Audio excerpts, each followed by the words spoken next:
HMDA పరిధి పెంచిన తర్వాత చౌటుప్పల పట్టణం మొత్తం త్రిబుల్ ఆర్ లోపలనే వచ్చింది. కాబట్టి ఈ పట్టణాన్ని మనం అన్ని రంగాల్లో అభివృద్ధి చేసుకొని ఈ ప్రాంత ప్రజలు ముఖ్యంగా పేదలు ఎదుర్కొంటున్న సమస్యల మీద రాబోయే రోజుల్లో తప్పకుండా నేను ప్రత్యేకంగా, ఎందుకంటే మున్గోడు నియోజకవర్గానికి స్టార్టింగ్ పాయింట్ ఇది మొత్తం చౌటుప్పల్ టౌన్ తోటి ఇక్కడ మొదలవుతుంది ఇక్కడి నుంచి. కాబట్టి ఎన్నో రకాల సమస్యలు ఉన్నాయి ఈ మున్గోడు మన చౌటుప్పల పట్టణంలో. ఎంతో మంది పేదలు సంక్షేమ పథకాలు రానోళ్ళు, ఇండ్లు రానోళ్ళు ఉన్నారు.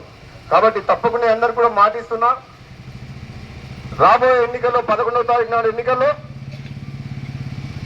19వ వార్డు నుంచి పిల్లలవాడి మధు, 9వ వార్డు నుంచి మొగ్దాన పావని గౌడ్ రమేష్ గౌడ్, 10వ వార్డు నుంచి దీప రమ్య రాజు, 11వ వార్డు నుంచి గోసుక వినయ్ కుమార్, వీరందరినీ కూడా మీరు చెయ్యి గుర్తు మీద ఓటేసి గెలిపారని చెప్పి ఒక్కసారి అవకాశం ఇవ్వాలని చెప్పి ఈ రోజు మీ అందరికి ఒకటే చెప్తున్న నమ్మకంగా, గతంలో నన్ను ఆశీర్వదించి గెలిపించండు, అప్పుడు మన ప్రభుత్వం లేకుండే. ఈసారి కాంగ్రెస్ పార్టీ ప్రభుత్వం ఉంది, నేను ఎమ్మెల్యేగా ఉన్నా.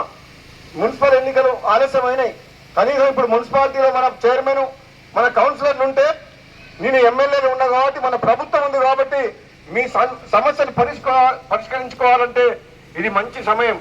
మంచి సమయం. మీరందరూ కూడా వాళ్ళు అవతల పార్టీలు ఏదేదో చెప్తారు, వాళ్ళు ఉన్నప్పుడు చేసింది ఏం లేదు 10 ఏళ్ల పాటు. ఇప్పుడు అధికారంలో లేని వాళ్ళని ఓటేసి గెలిపేవని అంటున్నారు. ఏం చేస్తారు ఓటేసి గెలిపిస్తే?